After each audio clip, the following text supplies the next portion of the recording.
Mummy गंदी है हमारी, हमें मम्मी के साथ नहीं रहना, पापा के साथ रहना और अपने पर दादाजी लोग के साथ रहना। ऐसे लोगों को तो जूता मारना चाहिए भाई, जब कोई हो, चाहे जगत गुरु हो, चाहे कोई हो। अभी आपने जिसे बोलते हुए सुना वो एक परेशान पति है, एक पीड़ित है, अपनी बीवी से इस कदर परेशान है कि उसे पुलिस स्टेशन जाना पड़ा। और अब बीवी से परेशान क्यों है आप ये भी जान लीजिए। दरअसल इस शख्स का नाम है राहुल तिवारी। इन्होंने साल 2021 में अब एक राम कथा का आयोजन किया था कि भगवान की कथा होगी जिसमें पूरी फैमिली और सब लोग सम्मिलित होंगे। तो ये मामला है मध्य प्रदेश के छतरपुर का। यहाँ पर राहुल तिवारी ने साल 2021 में, ये छतरपुर के पास ही चित्रकूट धाम है, वहाँ के आचार्य जी के पास गए, धीरेन्द्र आचार्य। उनसे कहा कि मैं राम कथा का आयोजन करने जा रहा हूँ, आपको कथा कहने आना है तो आप आइएगा, और सबको मैंने निमंत्रण भी बांट दिया है। तो इसी सिलसिले में वहाँ से जो कथावाचक हैं और जो धीरेन्द्र आचार्य हैं, उनके शिष्य नरोत्तम दास कथा कहने के लिए आते हैं। राहुल तिवारी गौरी शंकर मंदिर में इस कथा का आयोजन करता है, तो वहाँ पर जो उनके शिष्य हैं आचार्य जी के, वो कथा कहने आते हैं। अब कथा वगैरह कही जाती है, लेकिन भगवान कथा कहने के बीच में दरअसल जो नरोत्तम दास हैं, उनका जो एक रिलेशनशिप है, एक बातचीत है, वो राहुल तिवारी की बीवी से बन जाता है। अब आप जो तस्वीरें देख रहे हैं ये उसकी बीवी की ही हैं। अब इन दोनों के बीच में बातचीत होती है। जब नरोत्तम दास और उसकी बीवी के बीच बातचीत होती है तो दोनों का नंबर भी एक्सचेंज हो जाता है। अब नंबर एक्सचेंज हो जाता है तो फ़ोन नंबर एक्सचेंज होने के बाद ये लोग लगातार कांटेक्ट में रहते हैं, कई दिनों तक बात होती है। आप सोचिए 21 की ये बात है, 21 से 22, 22 से 23 लगातार इन लोग की बात होती है। बात करते करते ये लोग आपस में प्यार करने लग जाते हैं। और फिर अभी 6 अप्रैल को, शख्स का ऐसा कहना है कि 6 अप्रैल को नरोत्तम दास जो है वो मेरी बीवी को भगा कर ले गए। इन दोनों के बीच प्रेम संबंध था और वो मेरी बीवी को ज़बरदस्ती भगा के ले गया, बल्कि मेरी बीवी नहीं चाह रही थी। तो कहीं ना कहीं ये लव अफेयर की बात उन्होंने कबूल की, लेकिन उन्होंने कहा कि वो मेरी बीवी को भगा कर ले गया है। अब जब इस पूरी बात, ये जितनी भी पूरी बात थी, सारी पुलिस स्टेशन तक पहुंची। इन्होंने कोर्ट कचहरी से लेकर पुलिस थाने तक पूरा अपना निवेदन लगाया कि किसी भी तरह करके साहब मेरी बीवी को ढूंढिए। अब जब पुलिस ने बीवी को ढूंढना शुरू किया तो गुमशुदगी की रिपोर्ट लिखी गई और बीवी को ढूंढना शुरू किया गया, लेकिन कहीं पता नहीं लगा।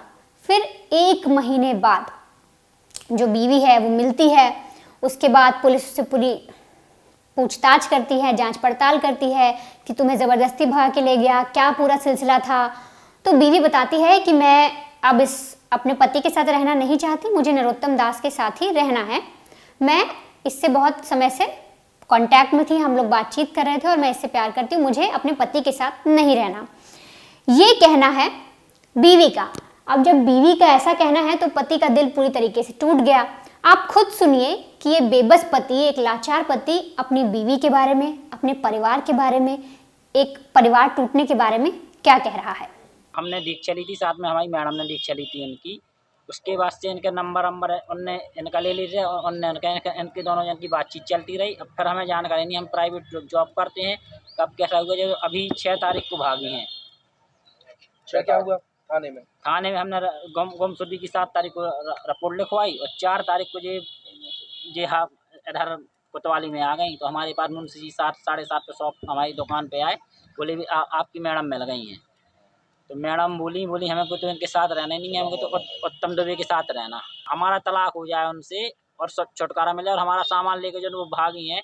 मंगलसूत्र है, हार है, बेंदी है, झुमकी है, अंगूठी है, पायल है और बिछिया है और 80,000 रुपये नगद है। हमारा वो सामान दे जाएं और उनको उनके साथ रहना, खूब रहें और हमको तलाक दे दें। बच्चे भी है क्या? एक लड़का है, वो हमारे साथ है, 8 साल का। क्या लग रहा है लड़का में जो बच्चा है वो परेशान है माँ के लिए क्या? नहीं, वो तो साफ कह रहा था, पुलिस वालों से भी उसने मना कर दिया कि मेरी माँ को ना छोड़ो, हमको अपने पापा परिवार के साथ रहना, मम्मी हमारी गंदी है, हमको उसके साथ नहीं रहना। ऐसे लोगों को तो जूता मारना चाहिए भाई, जब कोई हो, चाहे जगत गुरु हो, चाहे कोई हो।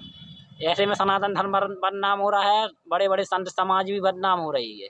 मतलब सनातन धर्म बदनाम हो रहा है? हाँ, सनातन धर्म हो रहा है इसमें बदनाम। आप भी एक सनातनी हो तो ऐसे लोगों के लिए क्या है आपकी राय? ऐसे लोग को तो बीच चौराहे पे खड़ा करके गोली मार देनी चाहिए।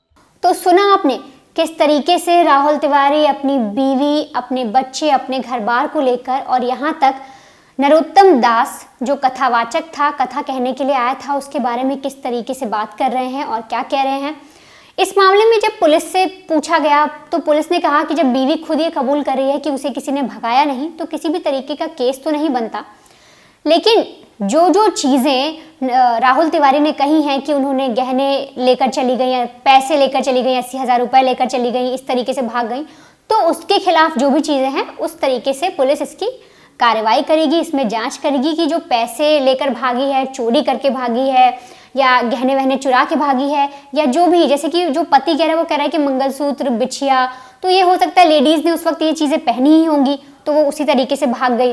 तो पुलिस अब इस पूरे प्रकरण में और इस पूरे तरीके से इसकी जांच करिए कि क्या वो चोरी करके भागी है, ये सब चीज़ें, क्योंकि पुलिस का ये मानना है कि जब जो महिला है वो खुद ये मान रही है कि वो उस अपनी मर्जी से नरोत्तम दास के साथ गई तो कोई भी ऐसे चार्जेस नहीं लगते और कोई भी क्रिमिनल केस नहीं बनता है।